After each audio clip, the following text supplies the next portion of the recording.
I made a 100% return. I took a villa, I renovated it. So I bought it for what in local currency, 200 million. I renovated it 1 month, and I rented it out again for 5 years for 50 million. Okay.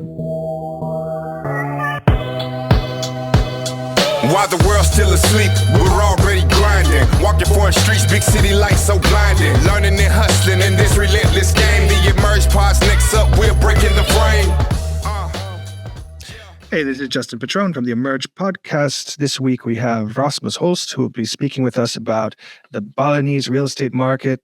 Rasmus is originally from Denmark, but a little over a year ago, he moved to Bali, set up the Coco Development Group, and has been heavily. So we're going to learn a little bit more about his business and about doing business there in Bali.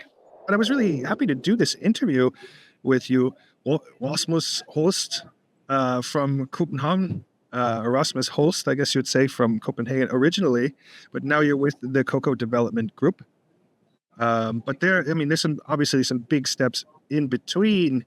And, I wanted to actually start out the interview with talking just a bit about Denmark because, Denmark is a small country, but let's say Danish businesses have been hugely successful around the world. I mean, we're just throwing some names around here: Maersk, Novo Nordisk, Carlsberg, Lego. And is there a reason for this? Is there some sort of national entrepreneurial spirit, or what can you say about that? It's actually a really good question, also a good topic. I was actually making back in the days, I was studying marketing and finances, and I was having an intern abroad in Cyprus, and in that time period, I met a lot of different kind of, let's call it, lifestyles. People who had second homes and so on, and I really became. This is like around 8 years ago, and I got introduced to this, let's call it, digital nomad trend.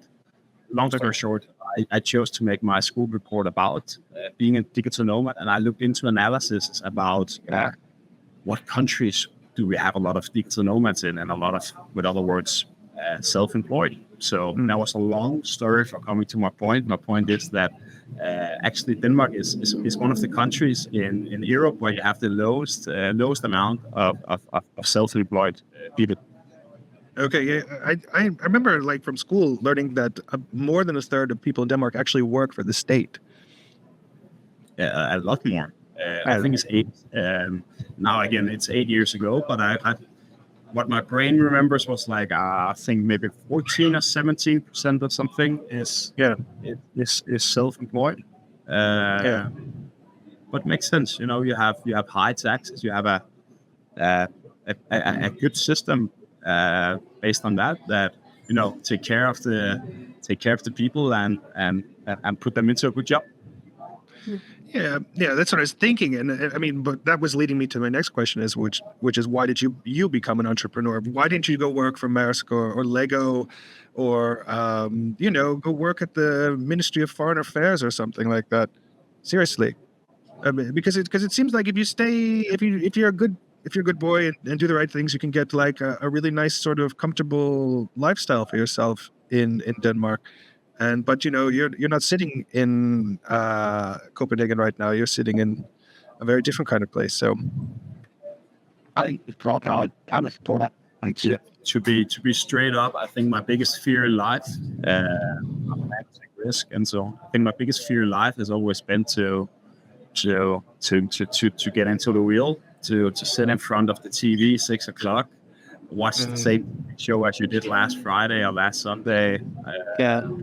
Having this ordinary, you can have a lot of different, families and so on. I think to answer your question, I like to be in control. I don't have any limits, and I'm a very curious person. I like to challenge myself. I like to challenge the normal, you can also say. Like to, the same with Coco Development Group. There is no limits. Right now we're just sitting looking at a forecast and being like, how far how far can we take this? And I think this uncertainty, for some people, certainty is a very, very, very important thing for them. If they don't have certainty in the things they do, they are never going to start. A lot of people that, let's just say, they need to have that routine where they're just, doing the same thing every day. And some people are risk takers by nature. I also have my routines, the same as I've been traveling for the last 4 years. Now I live full time in Bali. But I also have my routines, my patterns or whatever you want to call it. Yeah. Country. For me, I'm very, and I need my gym. The first thing in the morning I do every single day, it's going to the gym. That's my way of waking up. So, I also have my, my routines and my, when I settle in a new city. So So you maintain your personal routine, even if you're, where you wake up is different. Yeah, exactly. You can say you change the location, but there is still some things I need, like, Maslow's period of, what's called Maslow's period of behavior. You need your physical, you need your social. If you want to go up here in the eco and the self-realisering, as we say in Danish, then you need to have these things on point. How much the social, the physical, and so on. We need, as a person, there is difference, but we need to have that on point, theoretical speaking, to go on top. Yeah, I see what you're saying. I mean, I'm still stuck in sort of like the Danish part, because I read, I think it was on your LinkedIn, that you started out reselling designer clothing at age 12. That's where I really wanted to hear about this story. Is this true? And where did you get this idea, and how did you do? I mean, you can say, like a lot of other businesses, it starts with you're facing it's called a problem or a need. So I was playing table tennis at that time, and I remember a guy who was joining the team. He had a Canada Goose jacket, really, really nice jacket. What kind of jacket? A brand called Canada Goose. So Canada Goose. Okay. Yeah, you know them? Yes. Yeah. Okay. I thought you said there's a Gucci jacket. It's a Canada Goose. No. That's okay. All right. So you're playing table tennis with him, and then I bought a jacket. It cost me in the age of, let's say, 12, 11, $800, something similar to that. And in the age of 11 years, that's money. And long story short, the year after, I couldn't fit it anymore. It was too small. The extremely bad move. So I sold it secondhand. I was looking to buy a new one. I was like, fuck it, I'm not going to pay $100 again. So I bought a used jacket. And you can say that was like the beginnings. Then there became a little bit of a sport in it. And then I bought one in brown and brought one in black. And Canada Goose went into Burberry, what is it called? Like, around your neck. And Gucci bags, Louis Vuitton, and all kinds of other things. Yeah. All right. So you built up, but come on, you're not 12 years old anymore. As far as I could see. So, this was a while ago when you were doing this. But you got a taste for buying and selling, it seems. You enjoyed it.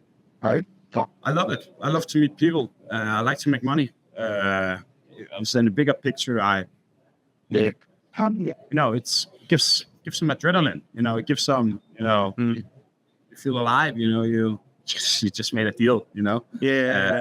So yeah, I've in an age of 14, I probably made 500 handshakes with different business owners. A lot at that time. So you can say I bought it and sold it the exact same place. The thing about this, Justin, you have a. Let's just say you have a boy. I don't know. Maybe you have. Do you have a boy? A what? No, I have a boy. But let's say you have a boy, and your boy he can't use his Canada Goose jacket anymore. You have no idea how much you can sell it for. But I know exactly, as a buyer on, for example, Trend Sales or other platforms, I know exactly how much I'm able to sell it for. So what I did is I bought it from you in first, let's say 4 hours. So I can buy it for you for, let's say, $200, and I could resell it again for $400 on the exact same platform. But because I was so fast to buy it from you, no one was bidding up the price. So I was checking on in and out like 6-8 times per day with the understanding of that this mother, she has a 9 to 5, she has a life, she just want to have this jacket out of her life so she can move on. So it was actually quite simple. All right, so you sort of like got a taste for business through doing this. Just a couple other things. You do have some Danish businesses still, at least according to your LinkedIn. It was Regnskabshelten. There was like a bookkeeping thing you were running, and also something called Panorama Festival. Are you still involved in those businesses, or are you sort of like a silent partner? What's going on with those? Yeah, I'm the CEO of Regnskabshelten. So Regnskabshelten, also called Accounting Hero, is an accounting firm. Subscription is to simplify the way to get an accountee, and was talking in a language that aligned more with, you can say, the target group. So short overview, a lot of accounting companies, revision companies like Deloitte, Pricewaterhouse, and whatsoever.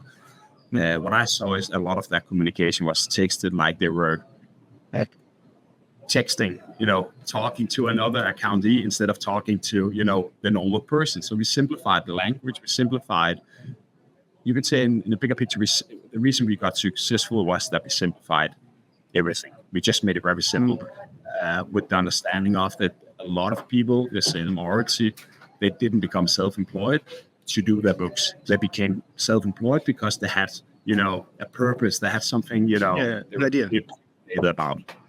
Yeah. Okay. And then Panorama is for fun, or is that you also running that? I was running it back in the day. So Panorama, we created Panorama for you to explore the highest possible level of visual art combined with electronic music. So okay. I was so lucky to get the chance to make it exactly, 2 weeks before Corona, and it was a really nice event. I got the permission to make it very late, so I had 40 days to make the event. And this is one of these situations where you're standing thinking, should I do it or should I not do it? Why? Because I knew out of those 40 days, 30 of those I was going to be in Thailand. So long story short, in 40 days, I ended up making the event. We got 110 partners abroad. We did a little bit, let's call it the Fire Festival strategy. We did a beautiful big program with, homogeneous headliners about there's going to be a light show, things like this. And each artist was just to be announced. So as we found the first artist, he got announced. And so we had a content plan scrolling up. Long story short, we actually got we sold a little bit more than 1,000 tickets. We got what's it called? We got the government as a part of it for second year, but then Corona came and I started the Accounting Hero, and I was like, do I want to invest, let's call it 300, 400 hours on making a second year of this festival and really build up on it with the chance of it becoming canceled. So yeah, I moved on. Yeah, but still, I mean, this is like, you've got like, let's say you've got a diverse set of experiences all leading up to this move to Bali, which happened when exactly? When did you go when was the first time you even heard of Bali, and how did you wind up going there? I went with my girl for November 2022, something like it. To November 2022, and it was like late. I was in Bali for like 1 month or something before I signed my first contract, and I started to just look into the real estate market. That was not the reason I came. I just came for a holiday. But again, for me, business is a lot. You went for a holiday and then you stayed because you'd said that you were there since January 2023. So you basically stayed. Or did you go home, pick up your things, and then come right back? I mean, home has been in a suitcase. I'm living quite minimalistic to be honest. I So Bali 2022. So you can say that in 2022, I think I was in. Yeah, actually, I think that was the year I was in. I was in 14 countries and lived at 44 different households. So So you didn't have to go back to Copenhagen to get your stuff. You just had to check into a new hotel. Yeah, so you can say I relocated for like 4 years ago from Denmark. I've lived in Dubai, Spain, and traveled a lot in between.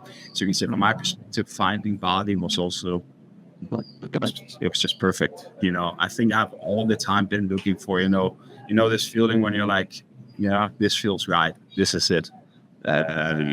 Is it just something like about the vibe there that people like that pulls them to Bali? Because like you just rattled off a whole list of, let's say, destinations that a lot of people would like to go to or live in. But for some reason, this one, got under your skin. Was there just something about it? I mean, what can you tell me about that aspect of it? Because it seems to not only be you, that there are a lot of people who have this story. Like, I went to Bali and, we moved there. So you can say I have a lot of colleagues, foreigners living here in Bali, or maybe have lived in Bali, and then they good friends here in Bali, and you know what I mean? Like, it's a little bit like, and they ask, what is my story? And I already know before when I tell my story, I'm like, I've started like, yeah. So another foreigner who just found their home. It's I usually say a place is as good as the people in it, and the thing about Bali is just the energy, the local people, and the influence they have on all of us foreigners. It's open arms. It's 100% the place in the world I've ever been with the lowest amount of discussions, people yelling. I was making an Instagram post about it where I was like, it's incredible. I can't remember the last time I've heard anyone discussing, small things like that. But I've been sober for 8 months. I didn't plan it. I can tell you that. I came back to Bali for 8 months ago. I've been sober ever since. The first time I came to Bali, I didn't plan it. But then I went sober for 3 months. I was not a shithole drinking all the time before at all. But because I'm so stimulated, I'm so full of energy. I smile to 10 strangers in the street every single day. The influence the local people has on the foreigner and just everybody's like united. Bali is the easiest place in the world to talk to a stranger because no one is strangers. Everybody is like it's a little bit like being on a big festival.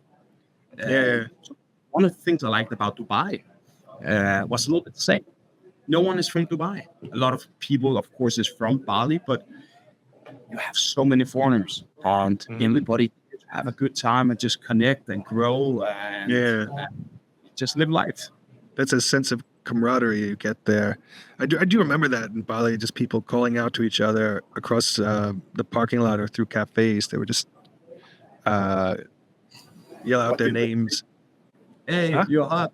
Hey, sunshine. Yeah. And it was like, Bli Made, Bli Wayan, Om Santi Sate. Bike. I've heard that. Sometimes I'm joking with the Grab driver, so I'm going over to them and be like, bike. You need a bike? You need a bike? Yeah. All right, but it seems like you just jumped right into the real estate market, though. I mean, so how did that come about? Did someone offer it to you? Because it says you're a co-founder, so you have there must be some other co-founders.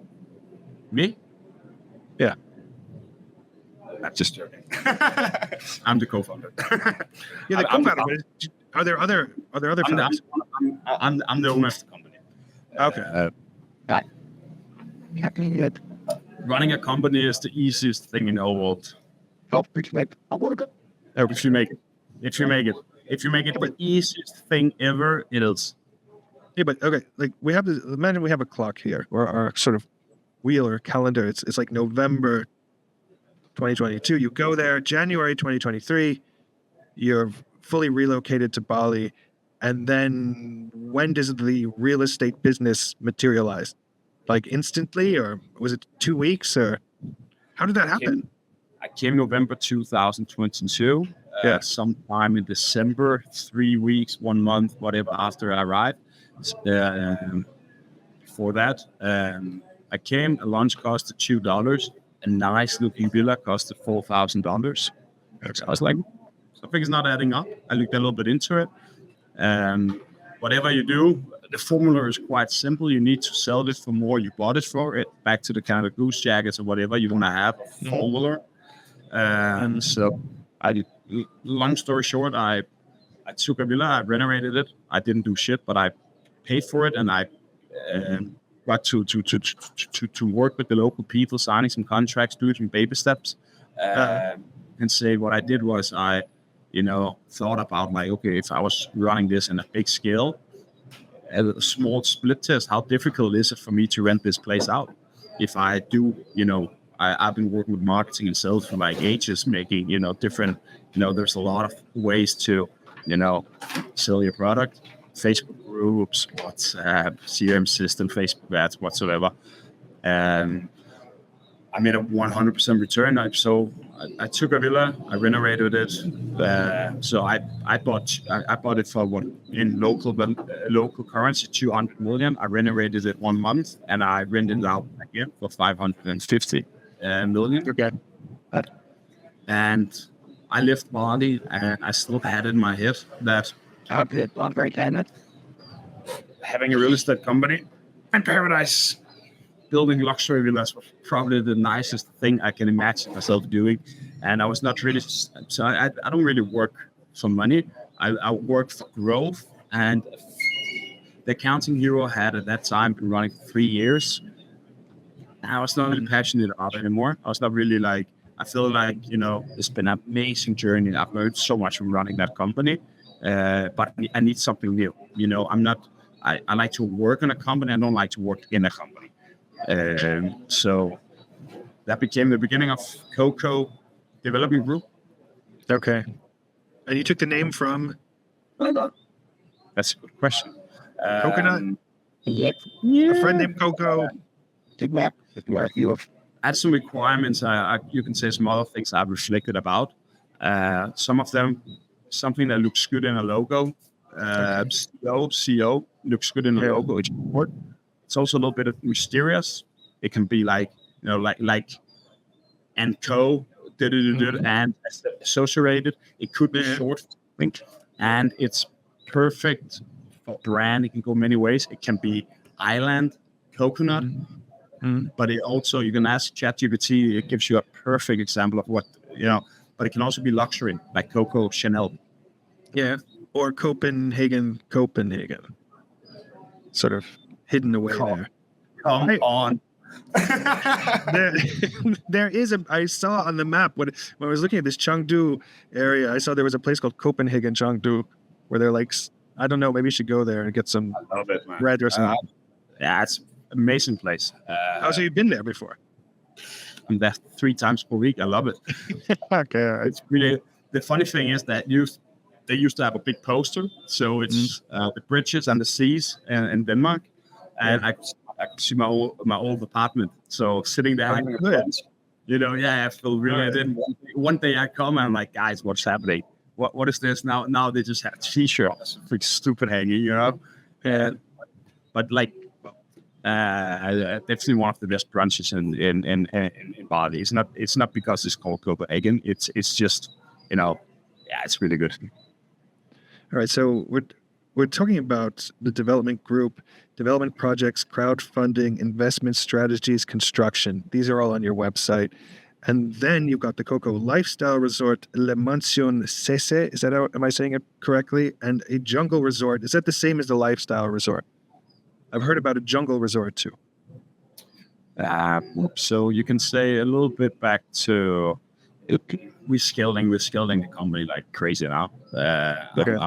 I'm a man of no limits, and as I say to my colleagues, I'm here for making headliners. It has nothing to do with money. It has something to do. I want to challenge myself, and I know that we are capable of, really really take action on this. We just launched for 2 weeks the sales. We start the construction next month of the Coco Lifestyle Resort. It's 56 apartments, gym, restaurant, co-working, wellness place, rooftop, and so on. Where is that? In the hottest area of Bali, when it comes to data, Binging, Uluwatu. Okay. So you end up Perfect. So you can say the sorry. Keep going. The whole concept behind the Coco Lifestyle Resort is the Coco lifestyle. So you can perspectivate it to, Bali life. It's about grow, play, connect, and it's about living the Coco lifestyle, connect with like-minded digital nomads, modern entrepreneurial lifestyles, whatever. We just launched the Coco Lifestyle magazine, just to give an example.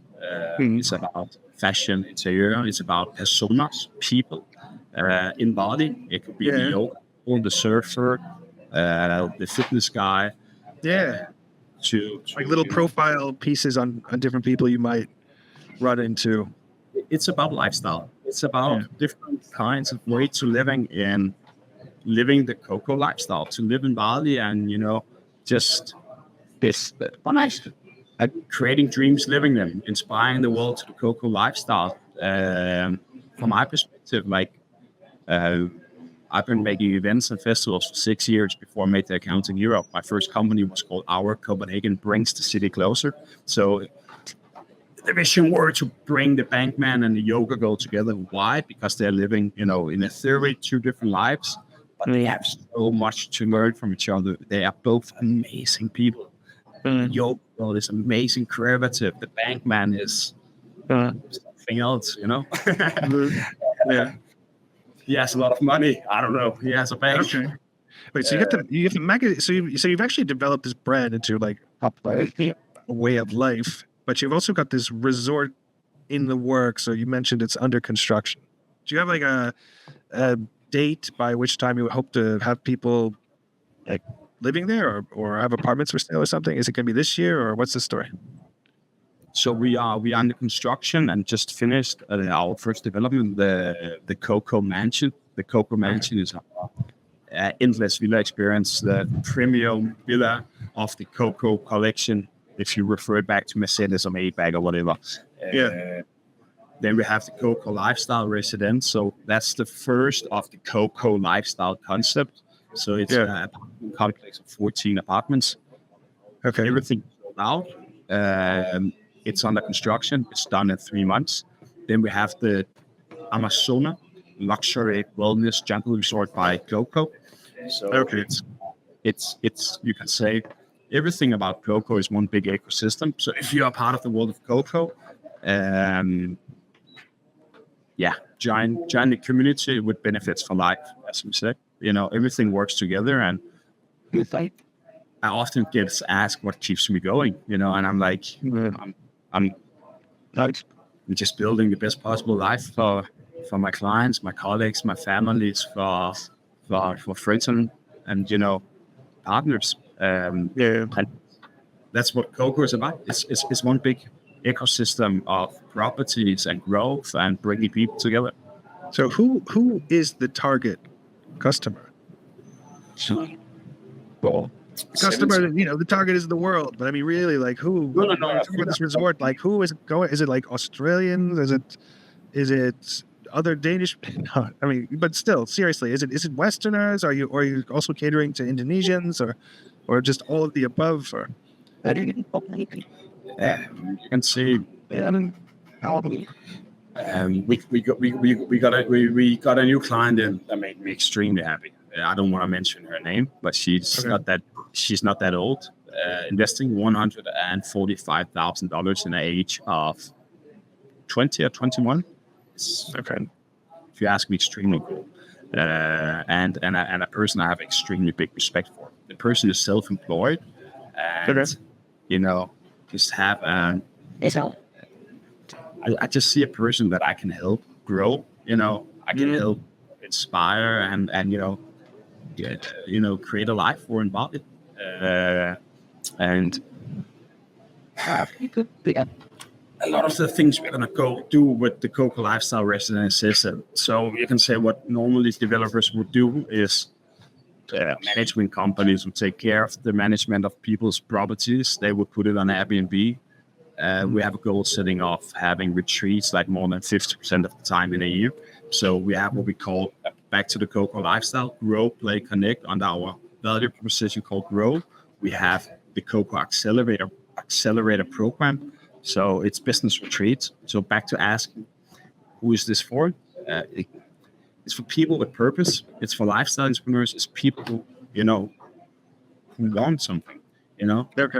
So you don't have like a target demographic. Like we need to get, the middle-aged Australians who are interested in having, a place in Bali or something. Like it's much broader and it's much more focused on who, let's say, mindset. You have complete segments, but let's take it back to dollars. A lot of our investors are, so you can say that's one segment, what I in my own head call the young retirement. So people in 30s, typical goes here. They have their first investment. They get the money in the start 30s. They love Bali, and they can see themselves working from here, hybrid, in their, let's say, marketing, consulting. So they still have a job, but because of COVID and so on, today they maybe have the chance to work, let's say, 3 months abroad because they've been in the company 3, 4, 5 years. So I would say beginning, middle 30s is a really good segment. Then you have a little bit older. So that target group, if you want to put it up that way, apartment, 2-bedroom, 150 to 250 price segment. Then you have Australians, bigger house. They want to, live here maybe. Then you're up in a premium villa, $500,000 class, maybe more. So it's more a home. So there is different segments, you can say, depending on if it's a second home or investment, and where they are in their life cycles. Okay. All right. So you've got like little diverse market segments, but they add up to a whole group of people who are interested in investing in real estate in Bali. I wanted to ask also about the business culture, though, too, not just from like the customer side, but from your side, because you're dealing like locally. I've heard, people talk about doing business in line with local values, local culture. What does that actually mean when you're doing business in Bali? Are there some things people should be aware of, off the top of your head? Well, I would say, and be honest too. I mean, I was just like I was thinking like Scandinavia has this reputation for being like so, by the book, and then I'm thinking like, is Bali this kind of place where everything's in cash, for example? I don't know. So I was wondering. I'm not here to, I'm quite myself. You know what I mean? Okay. I was in this interview. I also said, hands down, I don't want to sit here and greenwash myself. Blah blah, whatever. It doesn't matter. But the reason I'm thinking is because there's so many perspectives to take on it. I can start with two. Number one, I had a conversation, and I'll say there's a lot of things you have heard in regards to how many local people you need to have a company. You need to have a local person in regards to like a nominee director to be able to open. You can't get freehold if you're not from Indonesia. There is a lot of laws. You can say, from my perspective, that I came into Indonesia, that I thought, this is how things are, but that is completely different. But from a positive perspective, I'll say, also I have a company in Dubai, for example, and I've been running business there. Working in Indonesia is like so easy, so straightforward. It's like the people in the world that has the highest level of service. It's the same when you're on a restaurant, the good energy. It also comes back to whatever other area where you have you need a service. It's so easy to set up a company. It's so easy. People are so helpful. So you will never sitting back with a question. It's really, really, really simple. Okay. So setting up everything was simple, but I was just kind of asking just about the business culture. I mean, is it very formal? Is it very relaxed? In our company? No, in general, in doing business in Bali, when you're dealing with local businesses. It's very relaxed. Look at me. Well, like for example, there's the Japanese business culture we could talk about, where there's this whole etiquette about where you place your business card, things like that. I'm wondering, if doing in Bali, it's just sort of like you show up on a scooter in a t-shirt and get things done. No, it's flip flop. It's flip flop culture. Flip flop business culture. Yeah, no one's coming to a business meeting in a suit. I usually walk, come like this, like pants and I don't know, a clean shirt, but I have flippers on. You can say you have a lot of ceremonies, a lot of days of holidays. That's the thing but I have to I just respect. I'm the person they have been taking. I'm a foreigner. This is not I'm not here to come and say, hey man, this is X, Y, Z. They have been taking me in with open arms, and I have extremely big respect for that. I'm so grateful for Bali and everything they have given me. So also when we do developments, like for example with Amazona, it was very important for me to talk with the local banja. So the local banja is like, I don't even know what I would call it, but it's like the local community. Let's call it that. It was very important for me so you can say from a building permit and blah, blah, blah perspective, we can build this, but it's very important for me to go and talk with them and say, hey guys, this is our idea. We would really like to do these things. Is this something, that would be positive for you? Like, would you have anything? I don't want to come here as a big, look at me, and I again, do it together and collaborate. All right, so there's like no Balinese mafia either that you have to like pay a little, for protection or something like that. That's only in the movies in Italy or something like that. Not yet, but I would say if you talk about the mafia, then the in some area the banja is bigger than the police. But I think Bali, without knowing, I think Bali is one of the places in the world where you have the lowest amount of criminality, and also corruption.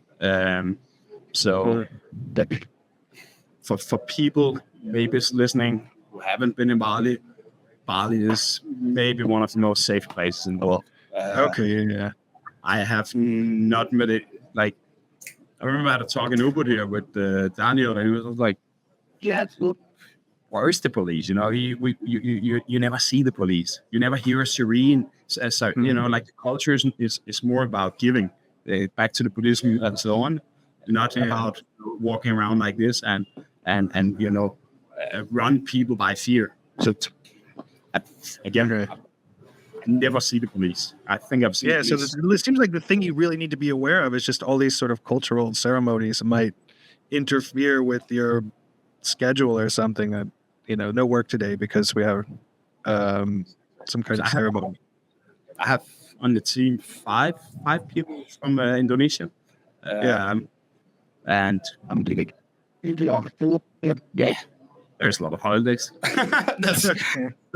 But also like back to the culture of Bali and amazing energy and how giving of culture and so on.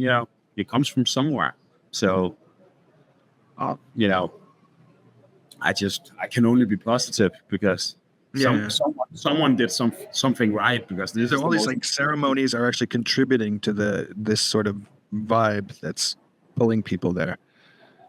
But is there a fear that the market could become sort of like oversaturated because there's too much interest, too many people moving in, too much development, and then like one day they're like, we turned it into, Costa del Sol, or it's like hotels from horizon to horizon or something like that?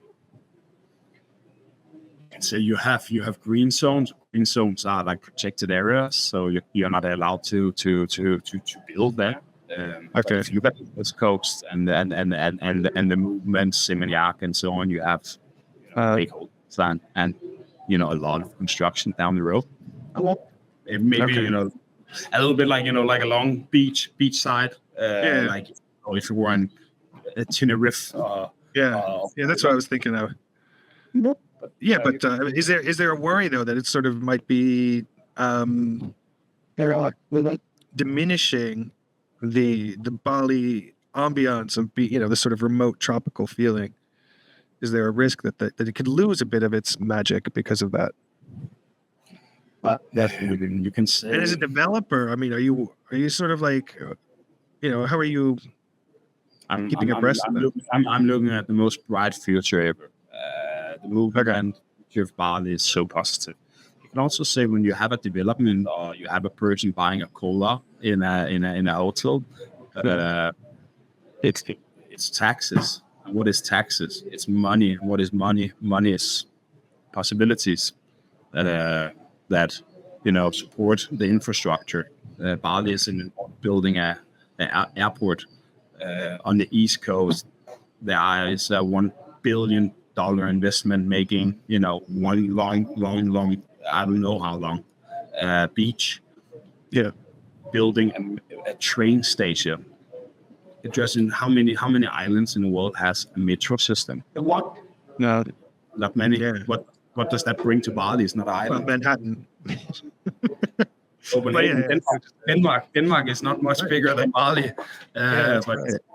But okay, so we're going back to like the local real estate business. So you just got involved and you seem to be doing quite well. So there's room for new investors to just jump right into the market right now. It's not like oversaturated with sort of entrenched players. I usually say you can do a good investment in a bad area, and you can do a bad investment in a good area. Use your head. Have some key partners. Everything is a process. It's a recipe. It's a formula. I was making a real estate speech about Chengdu versus Uluwatu. So Chengdu is Forbes was an article about them in 2021, and But just for our viewers out there, Chengdu is sort of to the west of Denpasar, which is in the southern part of the island, which is the capital of Bali, basically. And what was the other place you just mentioned there? Uluwatu. Okay, where's that? So back to your picture, you have Denpasar, and you have Chengdu is up to the left on the west coast. Yeah. And Uluwatu is down, so it's still on the west coast. Okay, so it's farther down, so sort of southwest of Denpasar, which is where you would fly in and land right now before this new airport becomes functional. All right, we can keep rolling now. Yeah, I have this feeling like when you start talking about Bali, that we just start talking about places like Ubud and Sanur, and then someone who has never been there before, it's like no idea. Uluwatu is very famous for their surf spots. The person surf. Why? Because I'm really bad. I'm really bad at it. That's why I don't. Okay. But Uluwatu is very known for being one of the best places in the world for surfing. And I'll send a bigger picture if you look at Bali and you compare it to, let's just say, I don't know, Europe. Yeah. You don't have a street in Europe. Like literally, you don't have a street in Europe that costs less than Bali. It's just to compare it. Okay. If I'm looking at the nature, the quality of people here, the weather, the things to do, and I compare that with also low taxes, living cost, and then how much it actually cost me to get a luxury. Bali is one of the places in the world where you can get a luxury villa of that level of quality for the lowest price. Okay. There's not many places in the world where you actually are able to buy, let's say, a 200 square meter villa for, let's say, $350,000 or something in that price range. It's not possible in many places, especially not of that quality. So what you're saying is sort of like the macro factors are still in place there that support continuous investment, because you've got the quality of life, you've got the low cost, and you've got the special island vibration or whatever it is that makes people want to stay there. So that's not going away. And so if you're a new investor, you can just jump right in and not think like, oh, it's it's already been tapped into. The first time someone was making an article about that Bali was overdeveloped, you know when that was? I don't know, 2010? In the 90s, Oh, okay. 30 years ago. All right. Bali's going away. One thing is inflation, but you can like it's what can you say? It's like basic market understanding. Like Bali is a brand in itself, and it just has let's call it unique selling points. It have some things that really hard to differentiate itself on. It's one big beautiful playground. It's based on positive values. It's retreat. It's for everyone. That's also why I love Bali so much, because it goes back to the yoga girl and the bank man.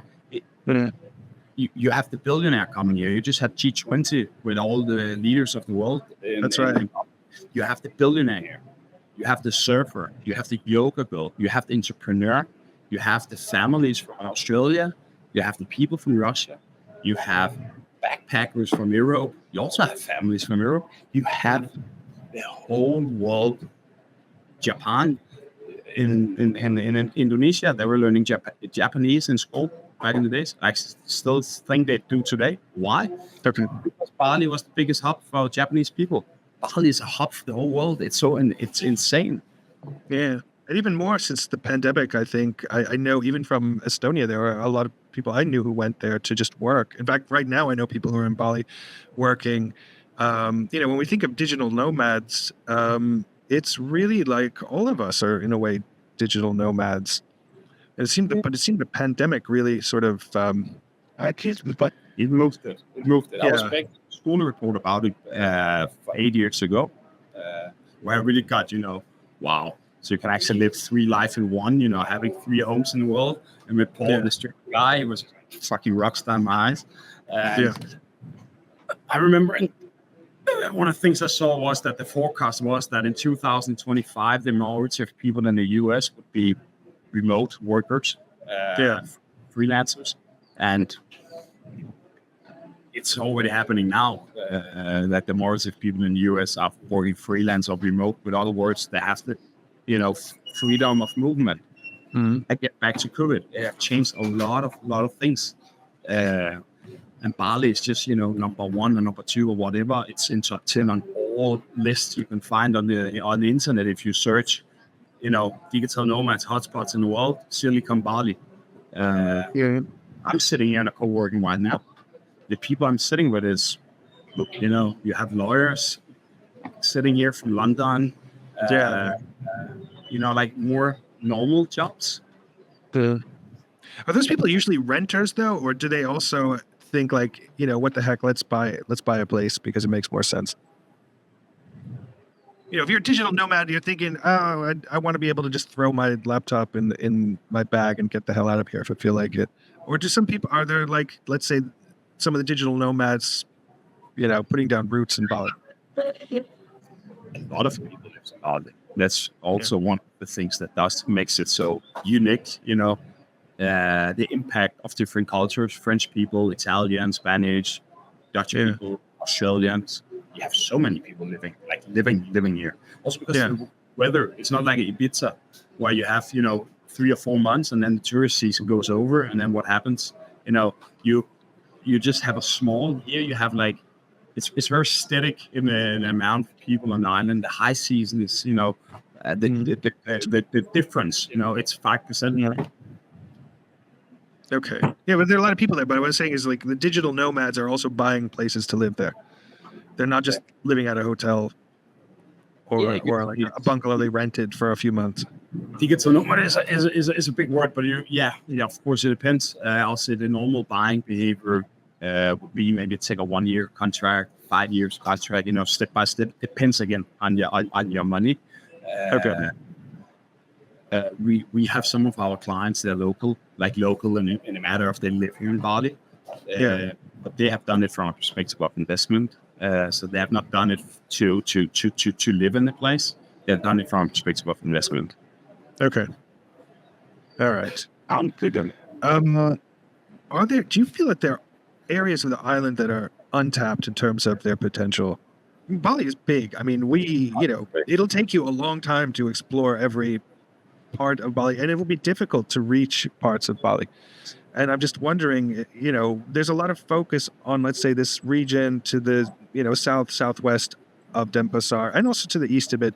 But it's a big island. And especially now that you have these infrastructure projects, like the airport you mentioned, I'm just thinking that maybe there's some other spots in Bali that are going to blow up at some point. Yeah, you can say they already do step by step. The movement is going. For example, on the west coast, Seminyak in Kuta was the hotshot for 5 years ago. Then became Kedah, became Canggu.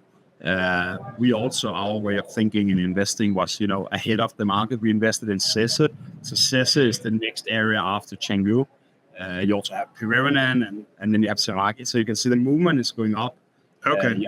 So it's like by stages almost, Are they like adjacent to each other, all these sort of new developments, sort of spreading out, or? They go a lot of, up the coast, or they go, into the land. And then you have, for example, so with our Coco Mansion and so on project, we invested very cheap into Sesson to be ahead. I would say one of the things I am very focused on, but also in general, when you ask into untapped areas,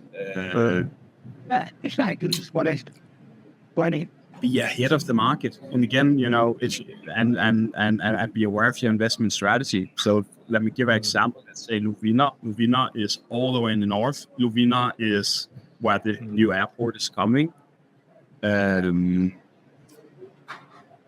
Would it be a good investment to I don't know, buy 10 hectares of land up there right now? Yeah, you probably would. But when will that be a good investment? In 5 years. Yeah. Okay. And compared to that, what if I invest $5 million into, like, we are looking into maybe how much we're going to invest? Probably $12 million or something into the south in Uluwatu area into developments. Why? Because it has the highest rental prices in Bali, it has the highest occupancy rate, and it has the highest market growth over the last 12 months, and a clear under supply of villas. So it's already hot.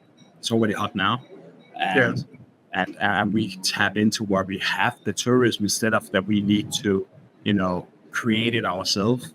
In, for example, Villa. So you can say it depends a lot. On, your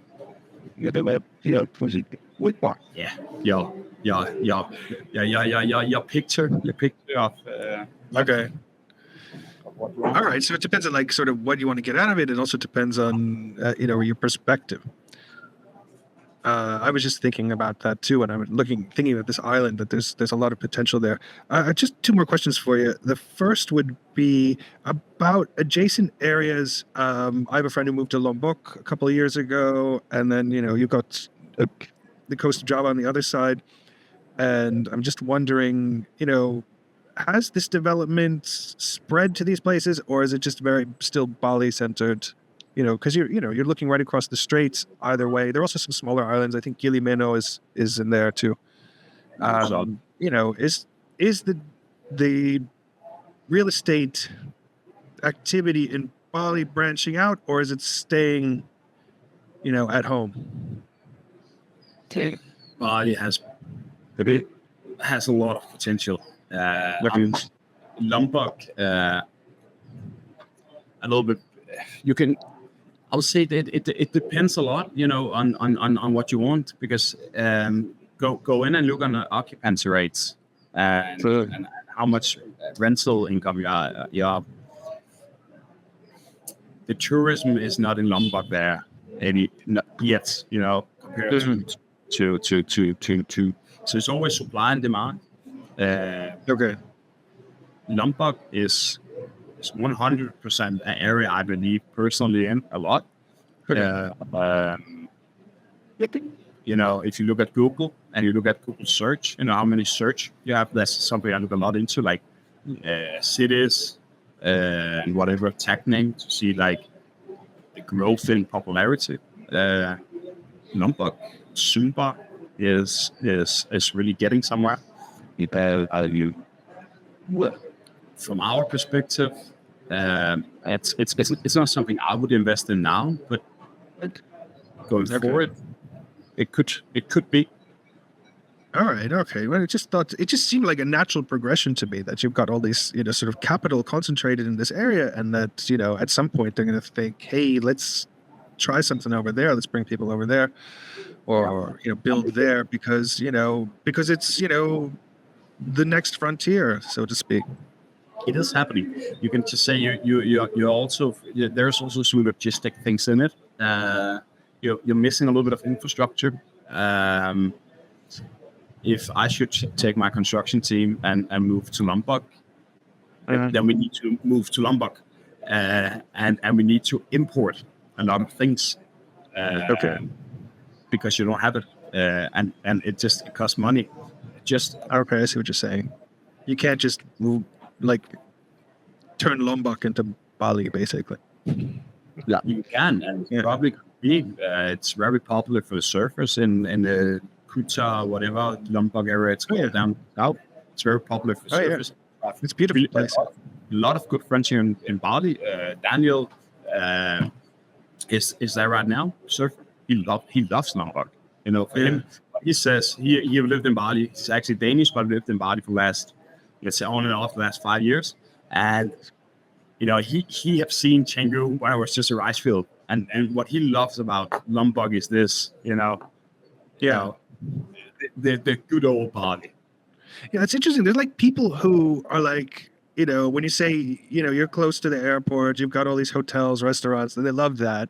And then there are people who hear that and they think, I'm going to get as far away from there as I possibly can while still being able to, you know, access, I don't know, wireless internet, you know, civilization, you know. Some people run away from it and some people are drawn to it. You can say the beautiful, like we also have, I live in Bedava, I live in Canggu. So to be honest, I don't think it's, I'm a big Cloud City boy, but I don't think it's bad in anywhere. Like, I don't think it's crowded like this bad. In general, I like to have energy around me. And you are in nature, sitting looking at 10 palm trees in a rice field. So it seems like you're going to stay. And so what is your outlook for the next year or so? You've got this resorts in progress. Anything else you want to talk about right now? I mean, to wrap things up, personal outlook, business outlook. Or do you just take it day by day? No. We're very strategic. We are close to 40 people in the company today. We have 8. Oh, wow. Okay. We look in. Goal setting this year is to make $30 million. Goal setting in 2025 is to make 100. Become number 1 lifestyle property brand in the world. Become in top 50 of fastest growing companies in Asia. Take a CEO in video 2025. At the moment, we're looking for a venture capital specialist located in Singapore. But the whole focus of Coco going forward is to, from a perspective of content and branding, to operate like Red Bull. Red Bull is energy. Coco is the Coco lifestyle. It's all gathered down to, you know, reflecting different kinds of personas and ways of living. And in the end, they just create, you know, the best possible life here and the best investment cases possible for our clients. So, I love to be here, but I'm also I have a big responsibility, and I'm not in a position where I can just, you know, the last 5 days we onboarded 7 new employees. I work from morning to night. Okay. Good point. So That actually led me to think about talent. Is there any risk of a talent shortage, or no? They just keep coming in droves, and you got your pick.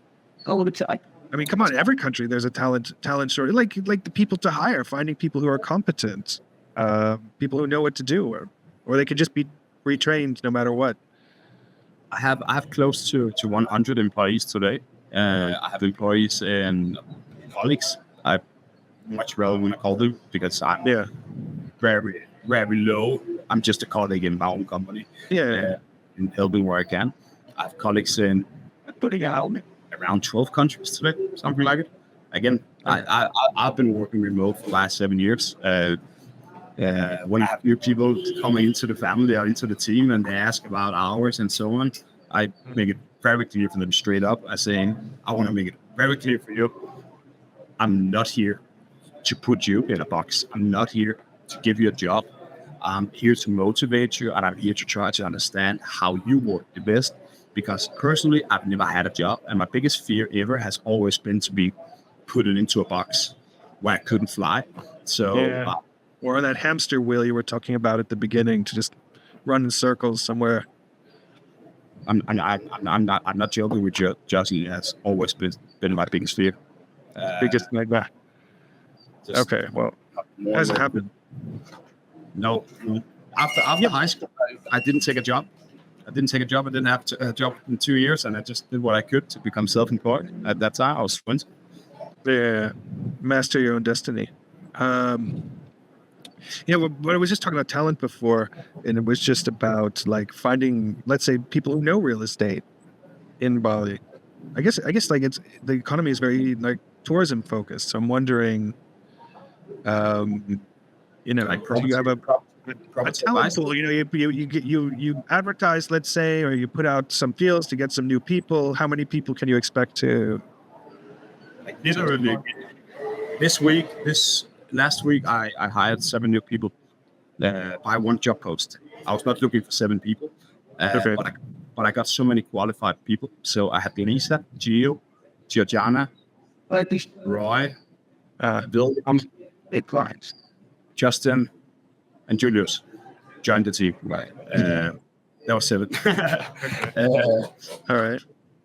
All right. So it doesn't seem to be an issue. I usually say I hire after 2 qualifications. I hire after good energy and the capability to learn. Because if you have a good energy and you understand how to learn, absorb information, then we are a team, and I believe in myself and I believe in you. I'm going to learn you things. So we have an internal sales manager, property advisor. Like we have a clear onboarding. It's 3 times exam in 2 days. It's onboarding. We have a playbook about all information about us. We have a chatbot. You can ask an internal chatbot about every information. You can ask who is the founder of Coco. It can give you the answer. Does Coco Development Group give any guarantees for their investment for their clients? So we have a quite clear onboarding, and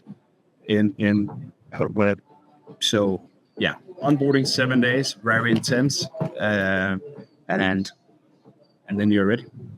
With a supervisor in your hand all the way down until you can fly 100%. Why don't we can end up talking about competition? Is it cutthroat, or are you guys all friends? There's room to grow for everyone, or what's the story there? I don't drive home when it's dark because of the situation we are in right now. That's what I'm thinking about. The hotel, you have the Russians. No. Not that aspect of it. But I mean, it probably there's always competition. Just wondering. And you know what that is? That's the most healthy thing you can ever have. I was listening to this podcast, and it's one of the most important things you can have in a company. It's competition. It's a little bit like you were talking about, like having the hero and having the enemy, and having, he was perspectivating a company to, a lot of different things, also whatever. And I'm very happy that I have a lot of competition. I would say at some points, really, I'm quite surprised how easy it is, or let's say from a perspective of branding, how we can, in all branches, whatever market you go into, you put yourself in some, on this map. I want to be the cheapest, or I want to be known for being this. So, what we want to and invest a lot of money into is our brand. So we are #1 lifestyle property brand in Bali. Community driven, about more soft values than just, return of investment. And when it comes to that, the competition is extremely low. Not many companies, and especially based on, we talk companies making millions, like $100 million. And I am 99% sure that I have more people in content that they have. So yeah, there's competition, but that's positive. I don't see competitors as anything evil. I see them as something I can learn from. It's probably one of the first places I'm looking to learn. Of course. All right, Rasmus, it's been great chatting with you, and thanks for being on the podcast with us. While the world's still asleep, we're already grinding. Walking foreign streets, big city lights so blinding. Learning and hustling in this relentless game. The emerge pods next